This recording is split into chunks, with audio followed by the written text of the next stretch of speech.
Salam, damai dan sejahtera untuk kita semua di dalam kasih Tuhan Yesus Kristus. Salam Tuhan, di sini saya akan memberikan kesaksian bagaimana saya menjadi seorang Nasrani atau menjadi Kristen yang sebelumnya saya ada dari seberang atau dari Islam. Tetapi saudaraku dalam Tuhan, saya undang Anda dengan rendahan hati saya. Mari saya undang untuk Anda subscribe dan like agar Anda bisa mengikuti berbagai kegiatan, pelayanan dan juga kesaksian pelayanan saya yang lain, saudara Tuhan.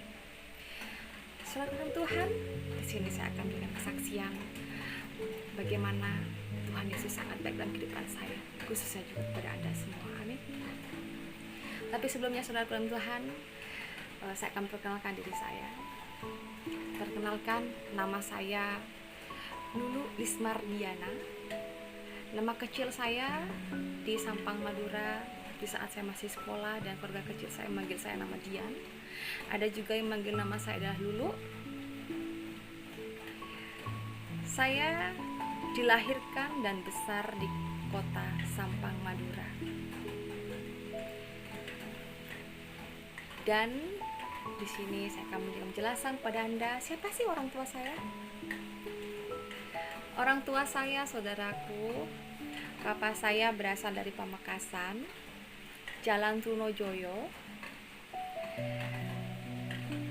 Beliau bekerja di Pemda Kabupaten Sampang. Dan mama saya berasal dari Kabupaten Bangkalan, Nyerondung, Desa Soket Deje. Salam Tuhan, sejak pernikahan orang tua saya tinggal di Sampang karena papa saya kerja di Pemda Sampang, di mana saya juga dilahirkan dan besar sekolah juga di Sampang. Saya di TK dan TK saya di belakang terminal Kabupaten Sampang. SD saya Gunung Sekar 3. SMP saya SMP 1 Sampang. SMA saya SMA 1 Sampang. Puji dan syukur kepada Tuhan, kedua orang tua saya adalah orang tua yang luar biasa dalam kehidupan saya. Karena orang tua saya selalu mengajarkan saya bagaimana saya menjadi anak yang bertanggung jawab, bagaimana saya menjadi anak yang bisa menghargai dan menghormati satu dengan yang lain. Dan orang tua saya mengajarkan saya bagaimana kita harus berbuat baik. Mas dalam Tuhan, perkenalan saya cukup di sini. Saya akan berikan kesaksian saya. Bagaimana sih awal mulanya saya menjadi seorang Nasrani? Selaku dalam Tuhan, saya menikah dengan suami saya yang luar biasa dalam kehidupan saya. Dia berasal dari Ngawi, dan suami saya saat itu kami menikah di tahun 2002. Tetapi puji dan syukur, meskipun sebenarnya saat itu saya ingin masih kuliah, tetapi papa saya meninggal di tahun 2001 karena penyakit tumor otak. Niat hati saya saat itu untuk kuliah akhirnya pupus, saudara. Karena terus terang di saat itu orang tua saya, setelah tidak adanya papa saya, secara ekonomi memang dibilang sulit. Karena saudara dalam Tuhan, karena papa saya adalah tulang punggung dalam keluarga, beliau adalah seorang ayah yang luar biasa untuk anak-anaknya. Tetapi beliau meninggal setelah sakitnya tidak lama, kurang lebih 2 mingguan. Papa saya meninggal tahun 2001 karena penyakit tumor otak. Dan sehingga 2001 saya lulus SMA, saya menikah secara sirih pertamanya dengan suami saya. Tapi tidak lama kemudian saya menikah secara resmi di kantor Polres Sampang karena suami saya adalah anggota polisi. Salam Tuhan, saya sangat bersyukur kepada Tuhan karena saya diberikan suami yang sangat baik dan bertanggung jawab dalam kehidupan saya saat itu. Dan saya sangat bersyukur dan bahagia dengan keluarga kecil saya. Saya dikaruniai 2 orang anak, saudara. Tapi saudara dalam Tuhan, saya sangat bersyukur karena saya merasa bahwa saya sangat dicintai dan dikasihi oleh Tuhan Yesus. Di sini saya akan beri kesaksian bagaimana sih awal mulanya saya bisa diberkati oleh Tuhan sehingga Tuhan memberikan mukjizatnya dalam kehidupan saya. Masalah Tuhan, jangan lupa kita saling memberkati agar hidup kita berguna dan kita menjadi kesempatan. Oke? Salam Tuhan. Setelah itu dalam pernikahan saya dikaruniai anak, saat itu 1 anak yaitu laki-laki. Dan saya beri nama dia adalah Selvario. Dia anak saya yang luar biasa, memberikan saya kekuatan, memberikan saya kesabaran. Karena kenapa saudaraku, saat itu benar-benar saya berjuang bersama dengan suami saya. Dalam kehidupan saya langsung mandiri, dimana tidak mudah untuk menjadi seorang istri polisi. Terlebih saat itu saya setelah melahirkan anak saya yang pertama, saya sakit, yaitu infeksi kandungan. Saudara dalam Tuhan, tentunya seorang perempuan dan ibu-ibu juga pasti tahu kan, kalau seumpamanya kita sakit infeksi kandungan, dimana kita akan merasakan yaitu mohon maaf, kewanitaan kita akan terjadi keputihan yang sangat hebat, sakit pada perut bagian bawah. Bahkan saya juga sangat kasihan waktu itu melihat suami saya karena saya tidak bisa melayani dia. Tapi firman Tuhan, itulah yang harus terjadi sehingga mujizat Tuhan ada dalam kehidupan saya.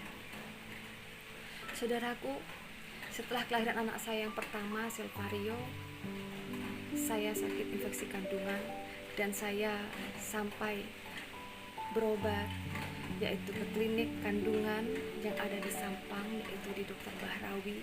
Itu sekitar tahun 2003-2004, saudaraku. Jadi di situ saya harus benar-benar detail, harus dokter kandungan, di mana kewanitaan saya waktu itu harus dibersihkan, bisa 2 minggu sekali, bahkan 1 bulan sekali. Harus disemprot cairan seperti Abortil, dan saya juga harus meminum beberapa obat waktu itu, saudaraku. Dan karena sakit saya berlanjut, saya sampai berobat juga ke rumah sakit di Surabaya, rumah sakit Bayangkara yang ada di Jalan Ahmad Yani.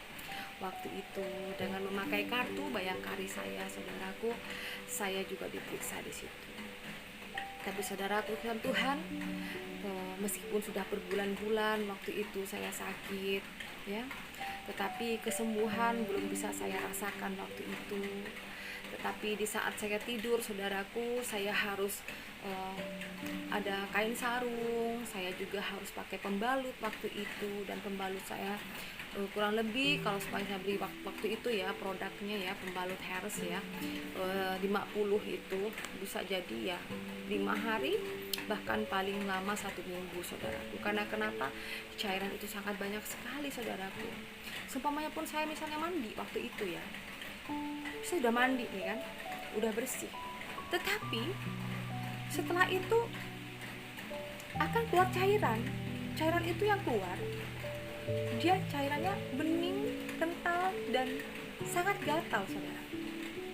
Saya juga nggak tahu, obat sudah saya minum, dan saya juga memakai sampai minum jamu juga waktu itu, tapi semuanya nihil, saudara. Tapi saudara Tuhan, itulah mujizat Tuhan dalam kehidupan saya. Meskipun saya sudah waktu itu berobat, dan waktu itu saya juga sudah ke Surabaya, tetapi kesembuhan nggak saya rasakan, saudara. Justru waktu itu biaya saya untuk berobat justru banyak. Saya sangat bangga dengan suami saya waktu itu, karena suami saya sangat penyabar. Dia sabar orangnya. Dia bilang, ya Ma, nggak apa-apa, ya Ma, sabar. Bahkan suami saya luar biasa, dia sangat membantu pekerjaan dalam rumah tangga, seperti memasak, menyuci, dan beres-beres rumah. Saya sangat salut, dan bahkan sampai saya kasihan dengan suami saya waktu itu, saudara. Saudara Tuhan, tapi saya bersyukur sekali dengan sakit saya, sehingga setelah berbulan-bulan saya sakit, saya waktu itu mohon maaf sekali. Bukan berarti saya memberikan kesaksian ini bahwa saya menjelek-jelekkan agama saya sebelumnya, yaitu Islam, ya, tidak.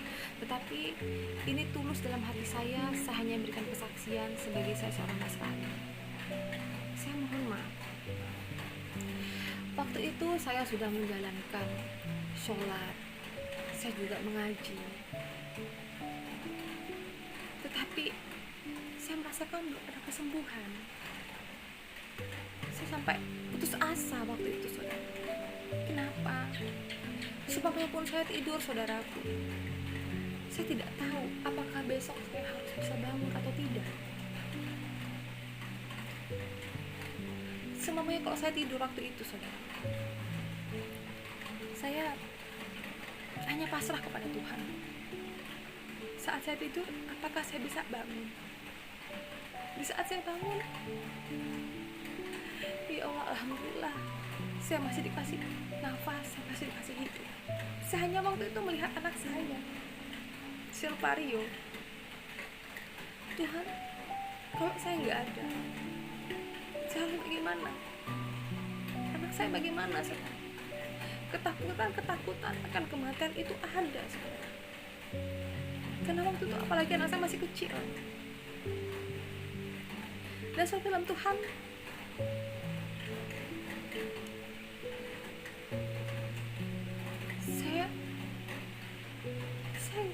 saya nggak tahu harus apa saat itu. Yang saya rasakan waktu itu adalah patah semangat.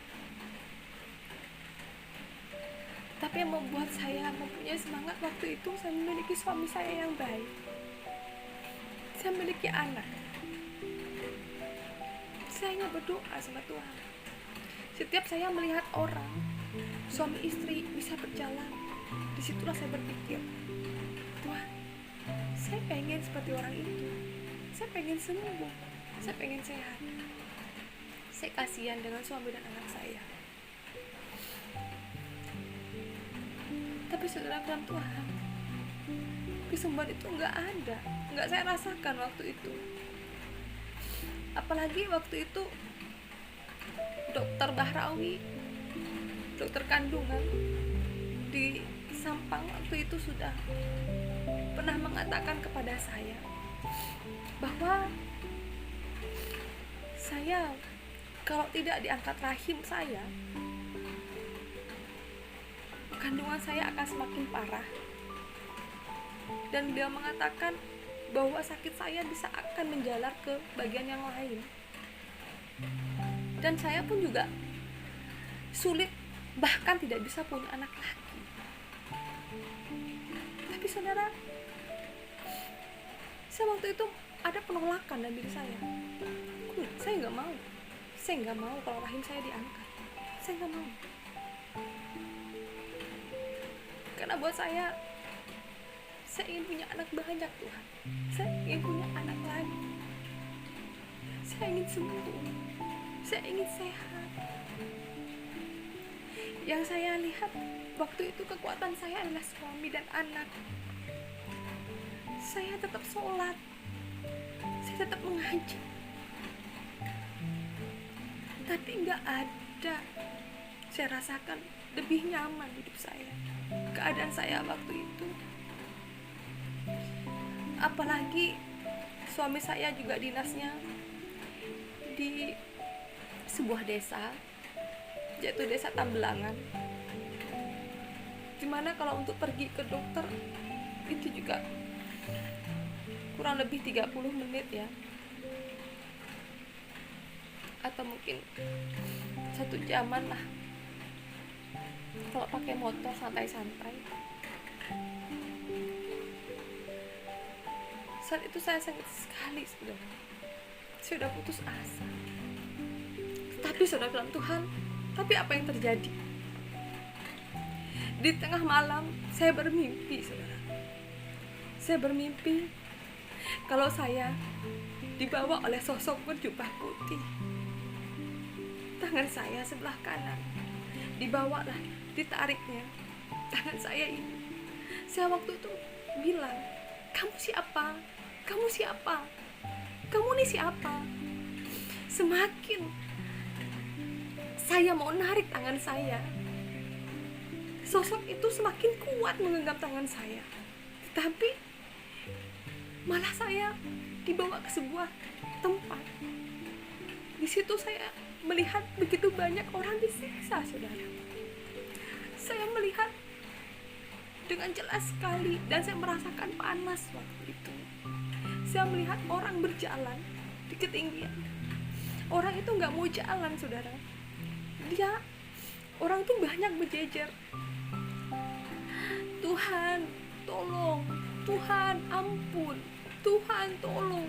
Tetapi badan dia tuh nggak mau jalan. Serasanya ada penolakan. Tapi kakinya jalan sendiri.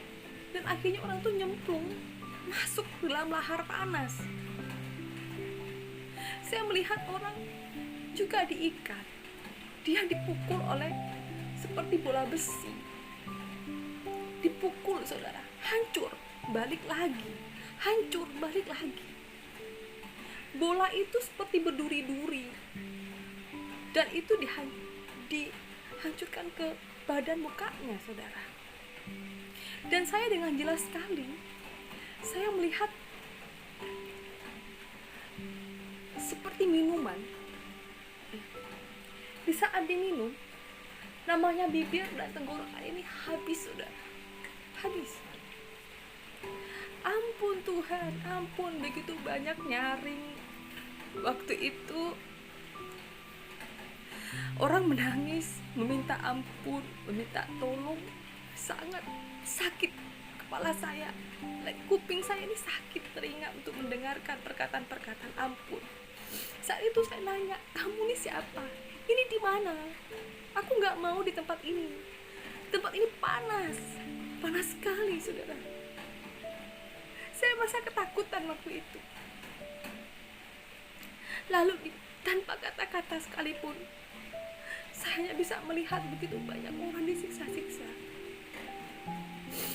Akhirnya saya dibawa untuk pergi ke sebuah tempat. Di situ saya merasakan tempat yang luar biasa. Saya katakan, nah, di sini yang aku ingin. Saya dibawa ke sebuah tempat di mana tempat itu nyaman, banyak bunga-bunganya, sejuk. Saya bilang, nah, ini tempat yang saya mau. Tapi apa yang dikatakan, saudara? Saya mendengar sosok itu mengatakan, pilihlah jalan kebenaranmu. Begitu saya bangun. Saya bangun waktu itu dalam keadaan ketakutan. Saya bertanya dalam hati saya, ini ada apa? Saya rasa takut sekali. Akhirnya saya bilang dengan suami saya, paginya saya itu mimpi dibawa sosok berjubah putih bercahaya untuk melihat orang-orang disiksa. Waktu itu saya masih ingat jelas sekali, suami saya mengatakan, mungkin kamu saat tidur tidak berdoa, Ma.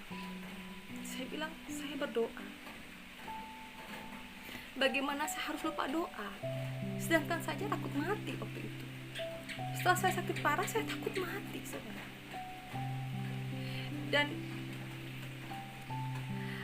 esok malamnya, karena kejadian itu 3 hari berturut-turut,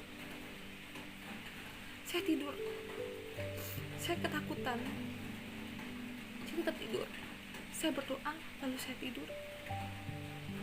Mimpinya pun sama seperti malam kemarin. Saya dibawa sosok berjubah putih dan berkilau itu, dibawa ke sebuah tempat.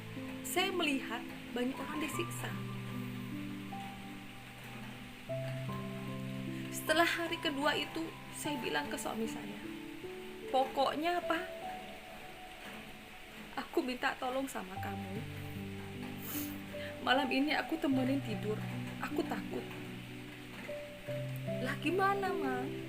Aku ini kan nanti mau ke kantor, karena suami saya waktu itu jadi reserse di Polsek Tambelangan. Jadi suami saya itu jarang pakai seragam, saudara, dan rambutnya juga panjang. Saya bilang, saya minta tolonglah sama kamu, karena saya benar-benar takut. Dan saya benar-benar takut waktu itu. Saya bilang, kalau seumpamanya ada kejadian, kan kantor tuh di sebelah rumah, karena kami ngontrak, saudara. Waktu itu di Polsek tidak ada asrama, jadi kami ngontrak, pindah-pindah kontrakan kami. Jadi saudara, pas malam itu, saya ingat sekali jam 12 malam waktu itu, saya melihat suami saya masih nonton. Saya tenang karena suami saya waktu itu dia belum tidur, dan saya merasa tenang untuk tidur, saudara. Jadi malam yang ketiga itu saya tidur. Setelah saya tidur, saudara, terasa pipi saya ini sakit sekali. Ternyata kata suami saya itu tidur teriak-teriak. Sampai suami saya membangunkan saya itu loh, gak bangun-bangun sayanya. Dan saya dibangunkan dengan nampar pipi saya, disuruh bangun. Suami saya bilang, kamu ini mimpi apa, Ma? Teriak-teriak kamu dari tadi, malu didengar orang. Saya teriak-teriak karena saya mimpi saya dibawa lagi ke sebuah tempat di mana banyak orang-orang di situ disiksa. Jadi saudara Tuhan, waktu itu saya bangun dalam keadaan rambut, baju saya, dan kasur saya basah. Jadi waktu itu saya bilang dengan suami saya, Pak, aku mungkin banyak dosa kali ya Pak ya sama orang tua. Aku minta tolonglah sama kamu, izinkan aku nanti mau nyekar ya untuk ke makam almarhum papa saya. Tapi saya bilang, ya udah nggak apa-apa. Jadi saudaraku, waktu itu esoknya saya pamit ke suami saya kalau saya mau pergi ke Pamekasan, karena papa saya dimakamkan di Pamekasan di daerah Celputen. Jadi terminal itu masih terus, saudara. Kalau orang Pamekasan Madura pasti tahu. Nyalaran. Di situ papa saya dimakamkan. Jadi saya pakai motor pergi ke Pamekasan. Saya nyekar, saudara. Saya berdoa waktu itu. Saya minta ampun, minta maaf sama orang tua saya. Saya merasa sangat begitu banyak saya berdosa dan belum saya memberikan yang terbaik untuk orang tua.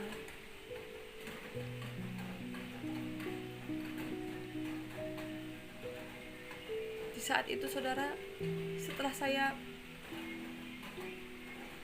habis jekar, saya pergi duduk-duduk di pinggiran Arek Lancor yang berada di Pamekasan. Saya sebelum duduk-duduk, saya istirahat, saya minum teh poci.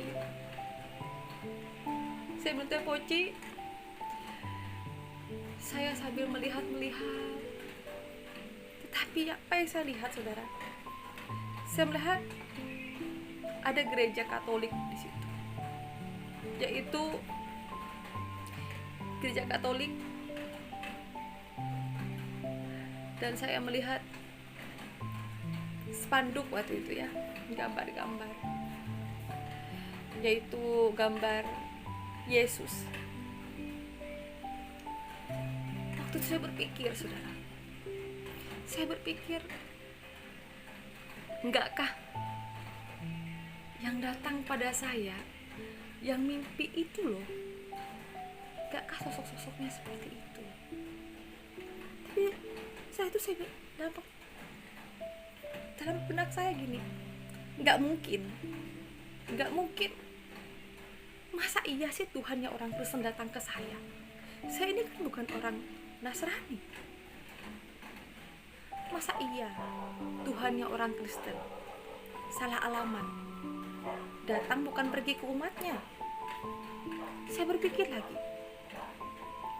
nggak mungkin. Kalau saya nanti jadi orang Kristen, bagaimana dengan suami saya? Bagaimana dengan anak-anak saya? Bagaimana dengan keluarga saya? Bagaimana dengan pekerjaan saya? Apalagi saya waktu itu sebagai guru di sebuah SD. Saya banyak berpikir, bagaimana dengan lingkungan saya? Nggak mungkin. Saya tepis, nggak mungkin. Tetapi surga Tuhan, semakin saya menepis, nggak mungkin.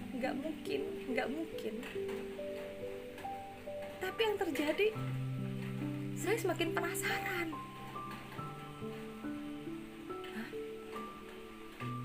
Kayak apa ya gereja itu ya?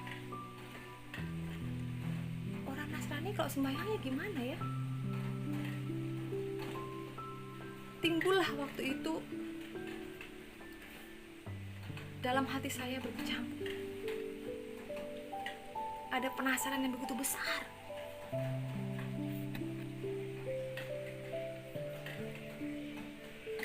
Disitulah ada keinginan saya untuk saya pergi ke gereja Katolik yang ada di Pamekasan. Jadi saudara Tuhan, pertama kali saya pergi ke gereja, saya tengok kanan, tengok kiri. Karena kenapa?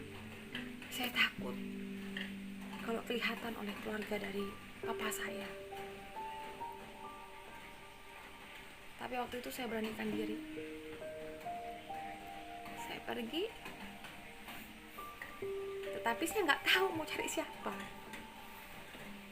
Jadi saudaraku, waktu itu saya masuk ke gereja, saya bertemu dengan seorang laki-laki yang katanya dia itu bertugas membantu pastor. Saya waktu itu bilang, Mas, adakah Bapak pendeta pastornya, Mas?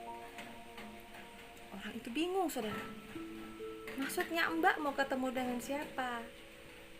Iya, saya mau ketemu sama Bapak pendeta pastor. Oh, maksudnya pastor dia sedang pelayanan ke Sumenep dan saya di sini untuk membantu. Saya berpikir, berarti Mas ini bukan pastornya? Bukan, saya membantu. Jadi saudaraku, saya bilang, Mas, saya ini mau masuk ke gereja, boleh enggak? Jangan nengok saya, saudara. Saya ini kan udah orang asing, bukan jemaat di situ. Dilihatlah dari kepala saya sampai kaki, naik lagi, turun lagi, 3 kali saudara. Risih saya risih. Tetapi ya nggak apa-apa, saya penasaran. Akhirnya dia tanya, Mbak ini orang mana? Saya orang Sampang. Saya kasih KTP saya. Tapi dia bilang, di KTP Mbak Islam. Lalu kenapa mau masuk ke gereja? Mau apa? Saya bilang, saya ini kesini pengen tahu aja kayak apa sih di dalam gereja. Tetapi saudaraku, saya nggak dibolehin loh masuk ke dalam gereja. Tapi di situ saya katakan, maaf Mbak, saya itu tahu siapa jemaat, siapa yang bukan. Lagi pula Mbak ini kan orang Islam, nggak ada kepentingan Mbak masuk ke gereja. Saya sempat marah waktu itu. Seumpamanya pun masih ingat dan masih diberikan umur panjang. Namanya itu Mas Andre. Dia dari Kupang, kalau nggak salah dari Kupang. Jadi beliau tidak memperbolehkan saya masuk karena saya ini orang Islam. Jadi saya bilang, gimana ya, kok ribet banget sih, mau masuk ke gereja aja ribet. Sedangkan kita nih loh, kalau kita nih, saya mohon maaf, saya bilang, kalau kita nih loh, kalau orang Islam, ada orang yang bukan Islam mau masuk ke masjid, mau jadi mu'alaf, dia benar-benar welcome loh. Ini cuma mau nengok gereja aja kayak apa, susah banget. Gak dibolehin saudara. Saya gak dibolehin masuk waktu itu. Sudah ngasih KTP, tapi gak boleh masuk. Malah saya dibilang begini, kalau Mbak pengen masuk, Mbak harus hafal dulu doa Bapa Kami dan Salam Maria. Wih, waktu itu saya saudara, apalagi itu? Saya nggak tahu. Saya bilang, udah gini aja Pak Mas, kayak apa sih, ada nggak bukunya? Saya lalu dikasih, oke lah saya akan kasih. Kalau Mbak mau masuk ke gereja, Mbak harus hafal doa itu ya. Jadi oke lah, saya kayaknya minggu depan aja ke sini ya, saya minta bukunya. Dikasih saya buku panduan doa waktu itu ya. Saya entah apa namanya itu kan. Waktu itu saya belum paham, jadi saya bawa pulang. Saya hafalin saudara. Setiap saat saya hafalin. Aduh, pusing banget ini. Nggak hafal-hafal. Seminggu loh nggak hafal-hafal. Karena kenapa? Saya paling nggak suka kalau saya disuruh menghafal. Saya nggak suka kalau langsung menghafal. Kayaknya macamnya sebuah kewajiban banget gitu loh. Udah doa Bapa Kami, Salam Maria, dah amburadul saudara. Tapi pas hari minggunya, saya pamit lagi sama suami, saya pergi ke Pamekasan. Saya bilang, Mas, ini bukunya, saya kembalikan. Saya udah hafal, boleh saya masuk ke gereja. Nah, jadi sama Mas Andre itu, saya disuruh baca. Coba baca doa Bapa Kami. Di saat baca Salam Maria, saya mohon maaf, nggak hafal-hafal. Aduh Mbak, udah seminggu masa nggak hafal? Saya bilang, aduh Mas, saya ini sudah berusaha, tapi kalau nggak hafal gimana? Apa harus saya paksa kah? Saya kan cuma pengen lihat aja kayak apa di dalam gereja itu. Ya udah kalau begitu, karena saya melihat Mbaknya sudah berusaha, nah, KTP-nya diminta, jaket, tas itu tidak boleh bawa masuk, tapi taruh di luar. Jadi saya dikasih perjanjian waktu itu sama Mas Andre itu yang jaga gereja itu, saya dijanjikan tidak boleh pegang sesuatu apapun di dalam gereja, saudara. Jadi ya waktu itu oke lah, saya kasih karena penasaran.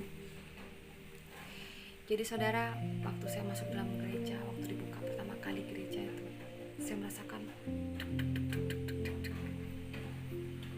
wow, gerejanya bagus banget. Gereja Katolik di maaf, di Pamekasan, Madura. Mantap, bangunannya luar biasa. Saya aja yang baru pertama kali masuk saat itu tahun 2004 ya, saya melihat wow.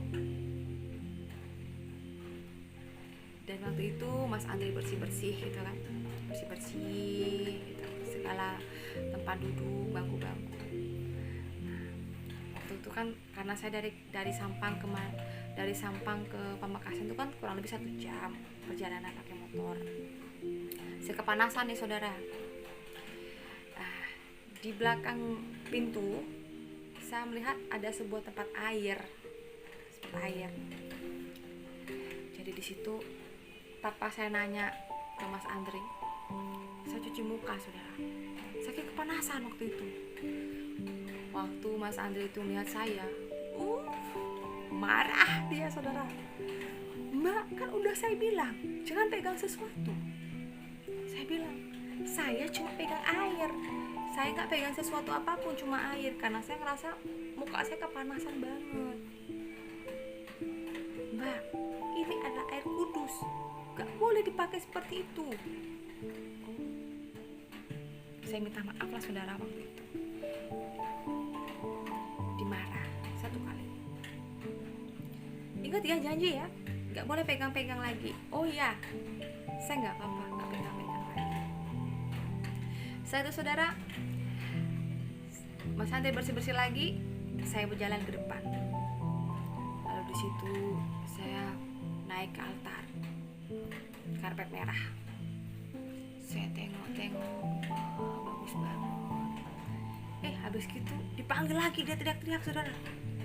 Mbak, ngapa mbak naik ke situ? Loh, tadi kan saya nggak boleh pegang sesuatu. Saya kan cuma naik, saya cuma pengen lihat. Iya mbak, tapi itu adalah tempat suci, nggak boleh, hanya Romo yang boleh naik. Saya aja nggak berani loh. Kan nggak pegang. Saya di mana? Udah kalau gitu turun. Kita pergi aja ke Gua Maria sebelah itu. Nggak boleh. Saya gini, aduh, dimarahin lagi 2 kali saudara. Terus saudara, pengalaman saya pergi ke gereja pertama kali, saya mempunyai saat itu perasaan saya yang luar biasa bahagia. Waktu itu saya merasakan hati saya damai. Saya merasakan waktu itu luar biasa lah, nggak bisa saya ungkapkan dengan kata-kata. Dan saya pergi Gua Maria. Di situ sama Mas Andre itu, dan lalu saya pamit pulang. Sebelum pamit pulang saya nanya, Mas, kalau kita di Islam kan ada Al-Quran, kalau di Kristen begini ada nggak ya kitab sucinya? Oh, kalau Alkitab ada mbak, tapi nggak di sini. Kalau mbak mau bisa pergi ke gereja Kristen atau pergi ke toko buku. Oh ya, toko buku ya. Saya keliling-keliling sebelum saya pulang ke Sampang, saya keliling-keliling, saya cari waktu itu, tapi nggak ada juga.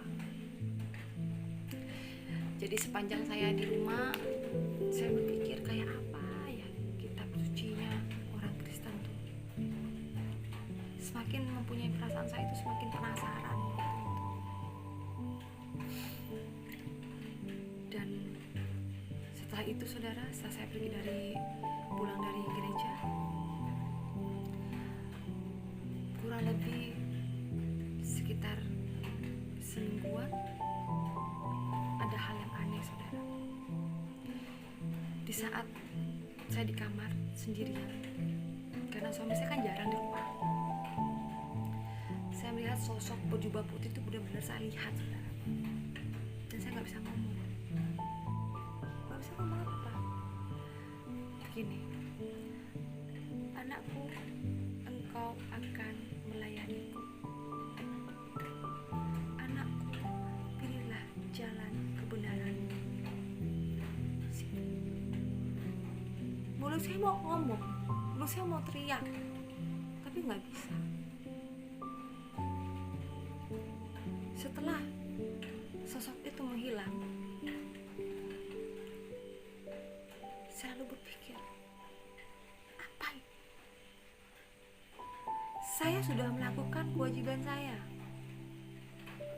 Saya sholat, saya ngaji, saya sudah berusaha bagaimana menjadi istri yang baik dan ibu yang baik. Tapi saudara, kok hal seperti itu terjadi dalam diri saya? Kenapa saya harus justru mencari jalan kebenaran? Apalagi anakku kok kamu melayaniku? Apa itu maksudnya? Bukti kok tak tahu apa artinya. Bingung. Tapi yang jelas saya bertanya-tanya, apa maksudnya? Tang artinya tanya, apa artinya rekapi? Sing kok mari abojo ngaji. Ya ngelakoni apa sih kewajiban nang dari gini? Dadi bini kebelake sepelak. Dadi ebo kebek tangana. Kok malah suruh pilih jalan sebender pule? Apa iya jalan sing kok salah? Apa iya jalan saya mari salah? Saya mohon maaf. Bukan berarti saya menghina agama yang lain. Bukan berarti saya menghina Islam, tidak. Saya mohon maaf. Saya hanya berikan kesaksian apa yang ada dalam hidup saya. Jadi saudaraku, saya pun waktu itu berpikir.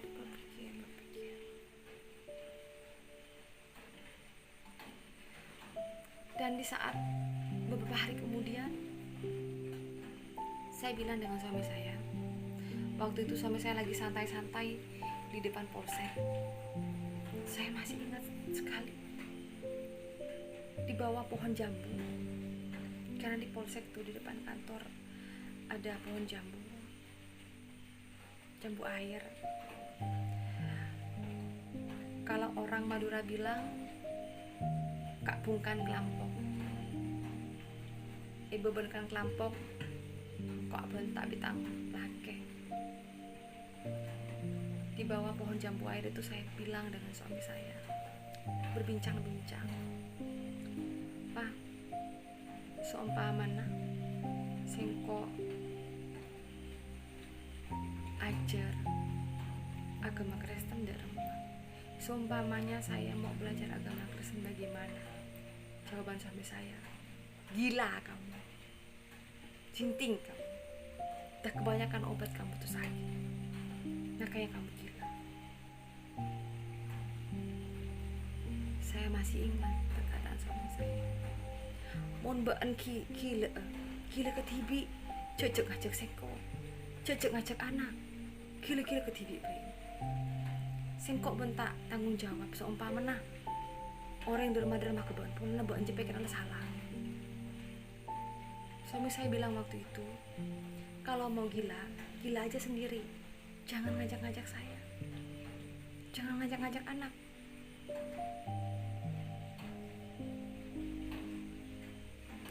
Lagi pula saya juga harus tahu bagaimana dengan keluarga, bagaimana dengan lingkungan. Dan suami saya bilang, kalau ada apa-apa saya nggak tanggung jawab kalau untuk tentang masalah ini. Saya bilang, yang penting saya sudah bilang dengan kamu, saya jujur. Saudara dalam Tuhan, saya masih ingat sebelum meninggal papa saya mengajari, seumpamanya saya mempunyai suami, saya harus menjadi istri yang jujur dalam segala hal.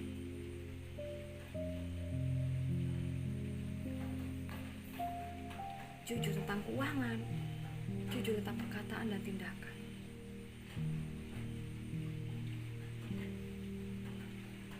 Jadi saudara, saya berusaha melakukan apa yang papa saya ajarkan. Saudara dalam Tuhan, sejak itu saya berpikir bagaimana caranya. Saya berobat, pergi ke rumah sakit Bayangkara yang ada di Surabaya, dan saya periksa di sana. Di urek-urek lagi, disemprot obat-obatan lah.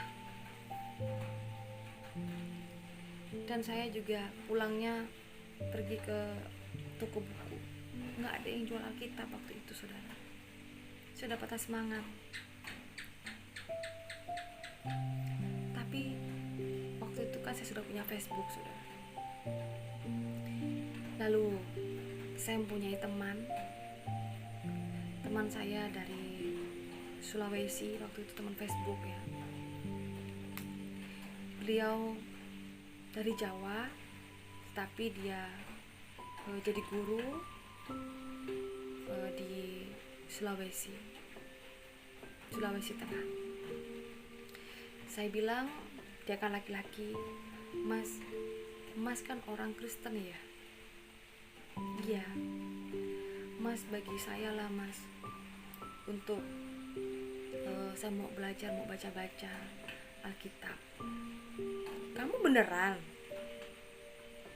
Nggak dimarahin? Saya bilang iya beneran. Ini saudara,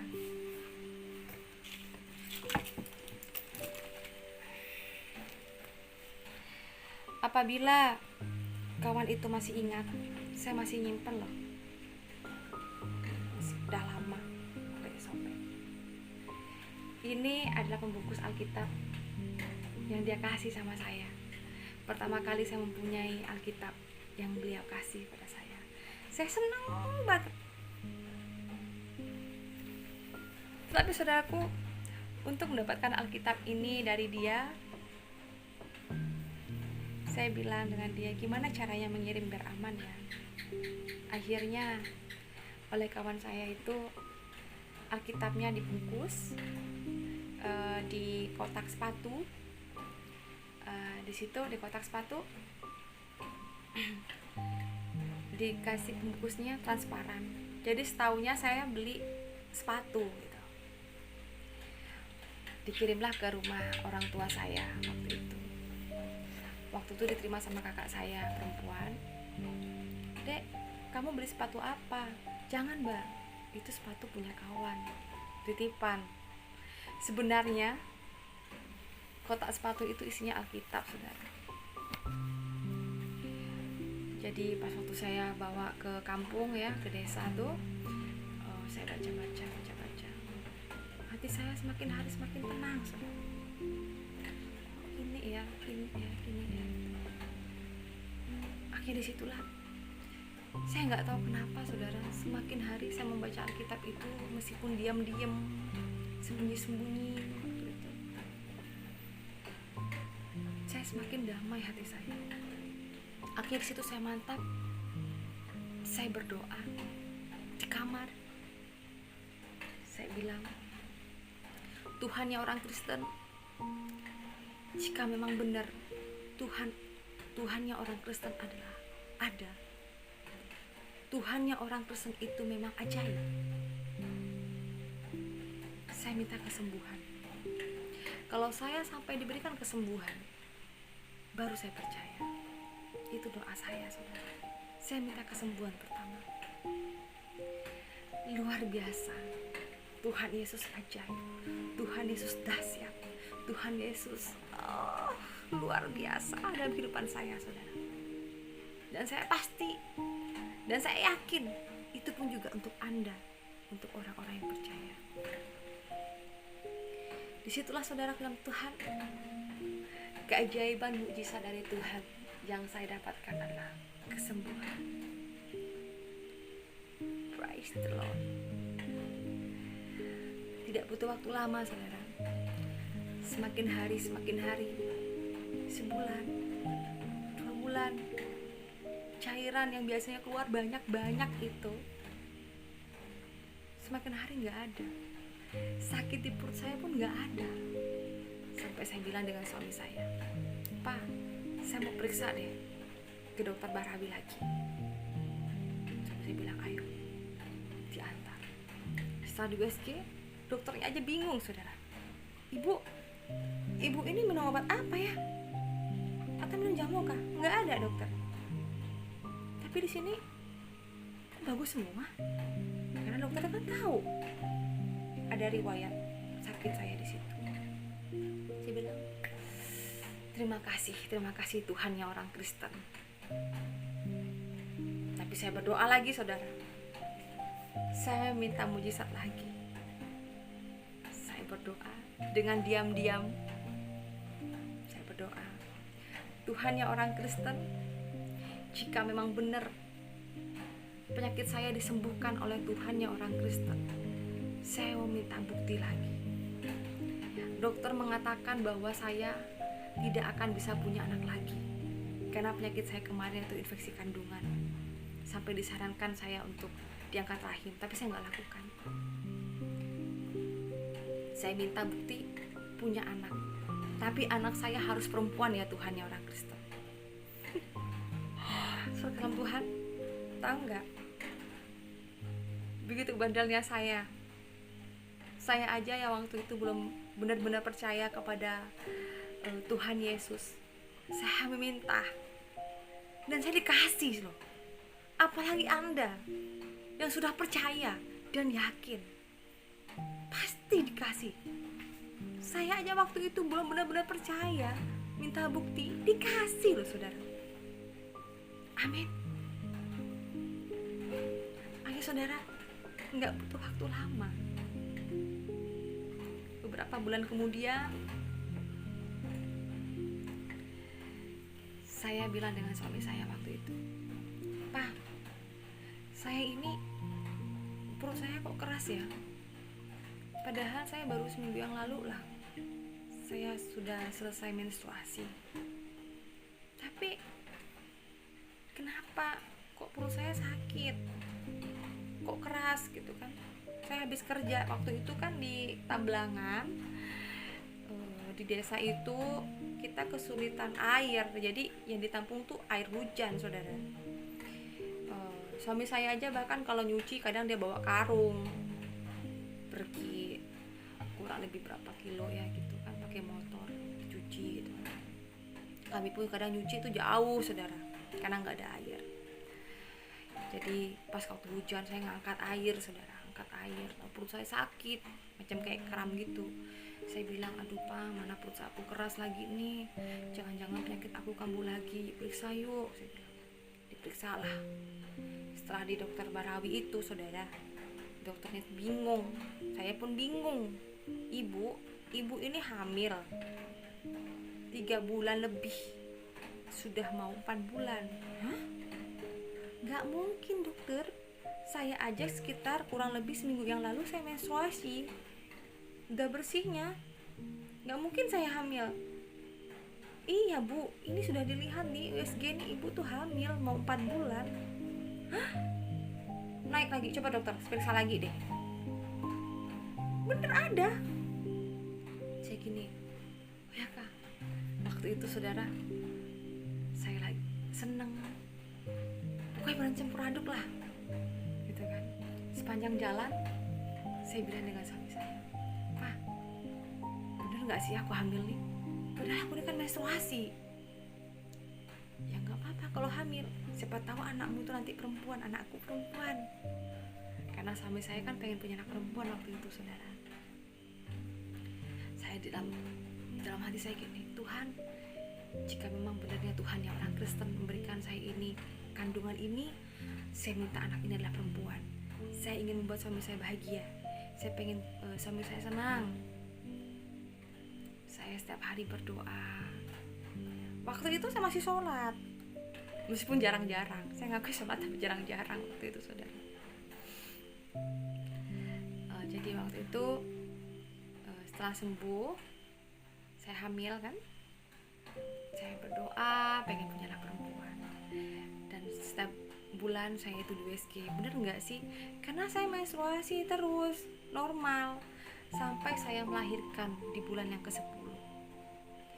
Di saat saya hamil 7 bulan, 8 bulan, saya nengok di USG anaknya tuh perempuan saudara. Sampai saya senang, Pak, anak kita nih calonnya anaknya perempuan loh. Ya alhamdulillah lah kalau perempuan gitu ya. Jadi sebelum lahir namanya sudah disiapkan. Nah ternyata suami saya bilang, sebenarnya dari anak pertama suami saya itu pengen punya anak perempuan, tapi laki-laki. Ya suami saya bersyukur, dan setelah hamil anak kedua, nama yang anak saya yang pertama yaitu Francisca Firda, itulah nama dari suami saya yang rancang mulai dari anak pertama, dan lahirlah my angel. Waktu setelah 10 bulan hamil, bidannya itu kan memang tahu saya itu hamil aneh gitu kan, hamil aneh dimana setiap bulan saya menstruasinya normal, saudara.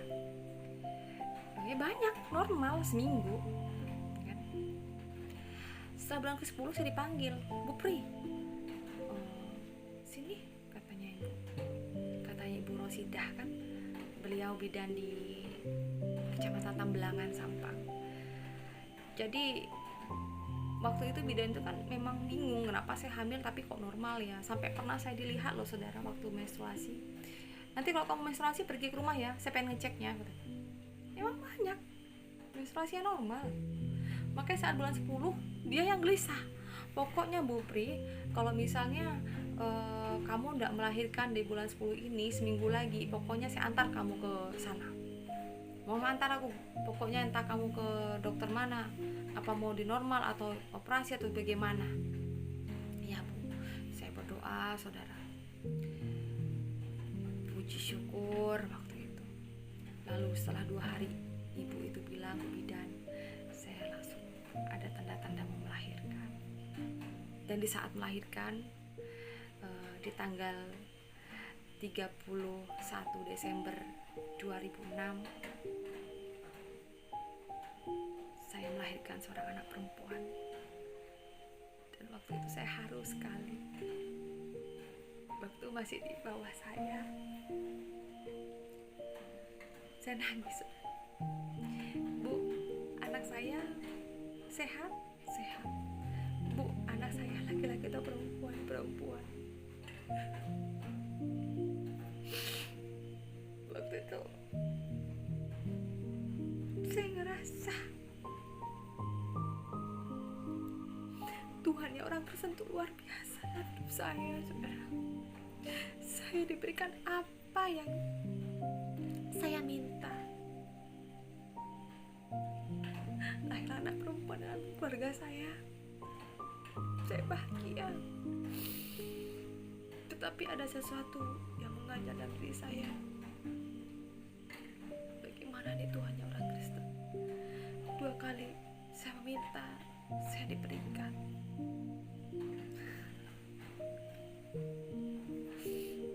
Saya sepanjang hari-hari saya memegang anak saya bersyukur.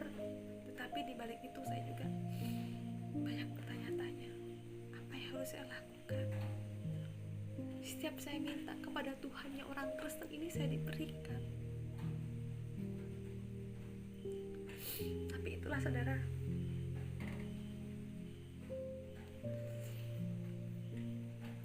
saya berkata jujur dengan suami saya, waktu itu saya mau belajar. Dan saya tahu suami saya kecewa.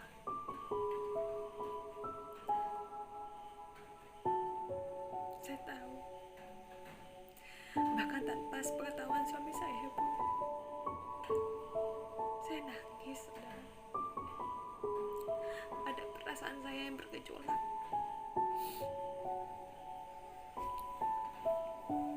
Bagaimana ini Tuhan?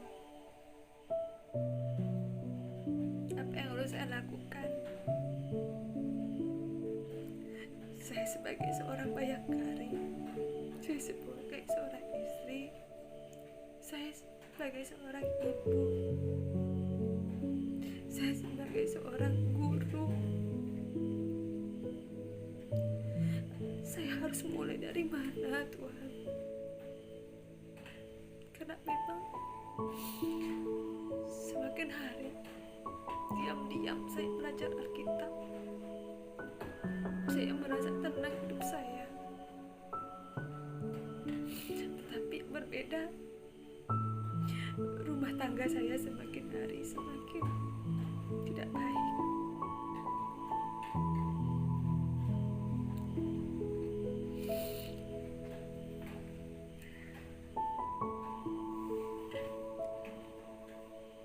Tapi itulah saudara, awalnya saya begitu sangat sedih dengan keadaan rumah tangga saya. Saya putus asa. Setiap hari kami sering bertengkar.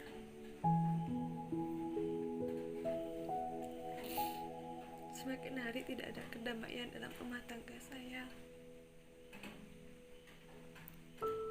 Waktu itu saya tidak mengerti. Yang saya tanyakan kepada Tuhan, Tuhan, kenapa setelah saya diberikan kesembuhan, setelah saya memiliki 2 orang anak, tapi dalam rumah tangga saya semakin seperti ini? Seorang anak perempuan yang diinginkan suami sudah ada dan hadir di tengah-tengah keluarga kami, tetapi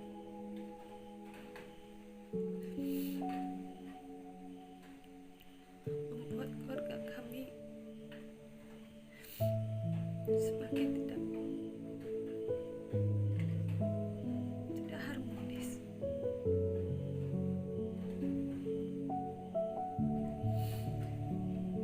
Selisih paham dalam keluarga, pertengkaran, hal yang kecil menjadi besar.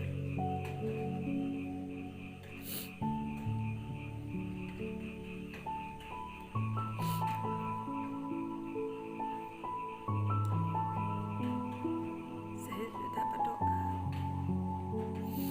minta petunjuk dengan Tuhan.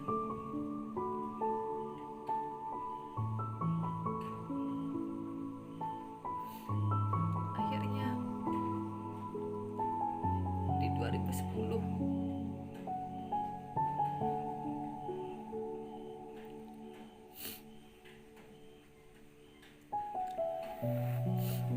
kami pindah ke asrama perintis yang ada di Kabupaten Sampang. Suami saya pun pindah di Polsek Banyuates. Tapi rumah tangga kami malah semakin di ujung tanduk. Saya sudah pasrah sama Tuhan waktu itu. Sebenarnya saya tidak ingin adanya perceraian dalam keluarga kami.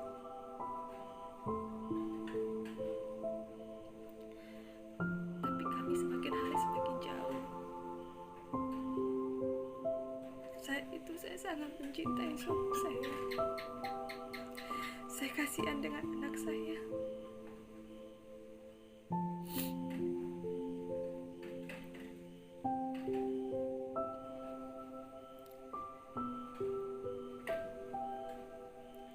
Tapi sebenarnya Tuhan, sekarang saya baru mengerti bahwa di firman Tuhan mengatakan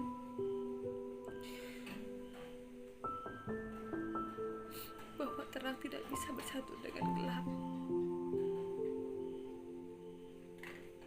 Dan itulah akhirnya terjadilah perceraian di 2011. Tekad saya waktu itu membesarkan anak-anak, saudara. Saya gak mau anak-anak saya terlantar. Saya gak mau anak-anak saya terluka.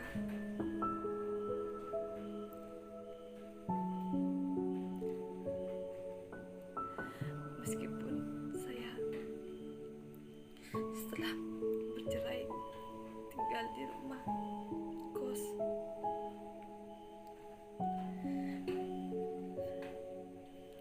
kami pun serba pas-pasan.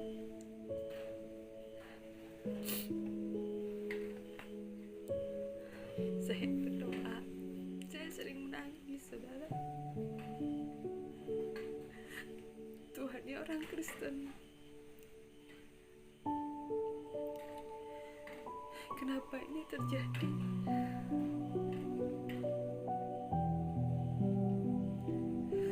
Saya waktu itu berdoa, saya sayang dengan suami saya. Saya sayang dengan anak-anak saya.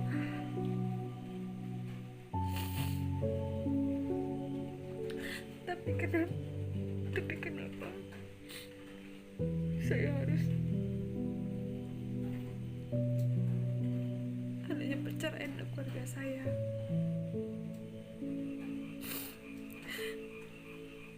Kalau melihat anak-anak saya selalu menangis. Cuma saya gak mau anak saya melihat saya menangis.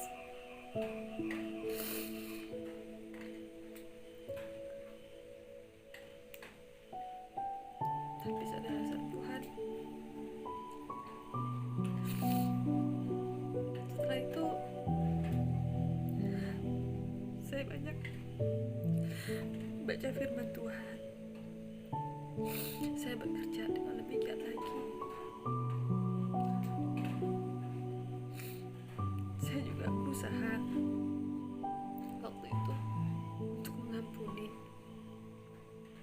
mantan suami saya, karena buat saya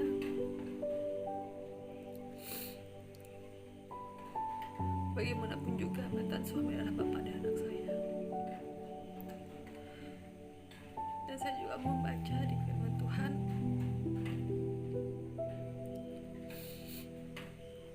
jika saya tidak mengampuni orang-orang yang bersalah kepada saya, maka Bapa di surga tidak akan mengampuni saya. Saya banyak belajar tentang pengampunan, melepaskan pengampunan. Saya belajar untuk mengikhlaskan.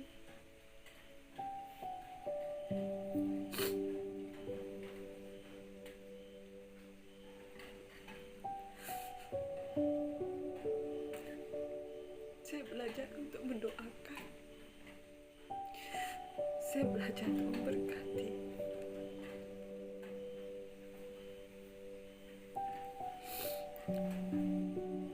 Apapun yang dilakukan oleh mantan suami saya dari dulu dan sampai sekarang, saya mengampuni. Saudara Tuhan,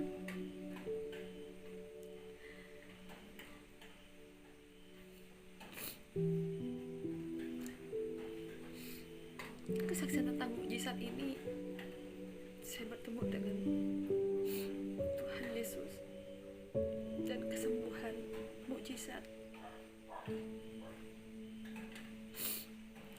Dan saya belajar tentang kekristenan itu tidak langsung, karena saya waktu itu di Sampang tidak ada yang mengarahkan saya, dan di Sampang tidak ada gereja. Tapi saya belajar sendiri, bermodalkan Alkitab waktu itu.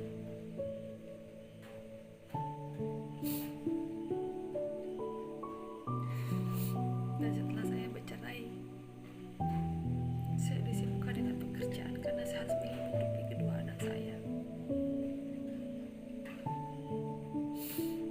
Tapi saudara Tuhan, proses dalam kehidupan saya untuk menjadi orang Kristen harus saya lalui kurang lebih 10 tahun. Dari 2004 sampai 2014, saudara. Dan begitu banyak mujizat-mujizat Tuhan yang harus saya alami sebagai proses hidup. Seperti di sebuah pujian, bagaikan bejana siap dibantu, demikian hidupku.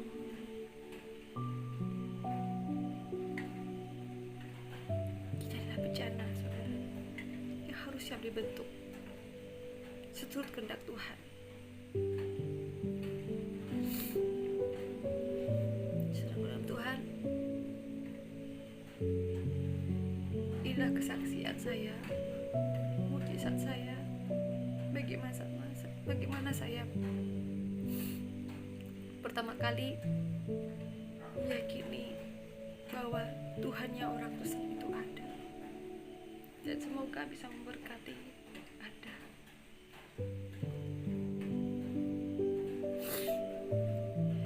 Dan setelah itu, saudara, untuk nextnya saya akan memberikan kesaksian bagaimana dari saya dari Sampang saya bisa pelayanan di Kalimantan Barat ini, saudara. Tonton terus Diana Madures, subscribe, like, dan jangan lupa lonceng merahnya. Kiranya kesaksian saya bisa memberkati Anda. Shalom.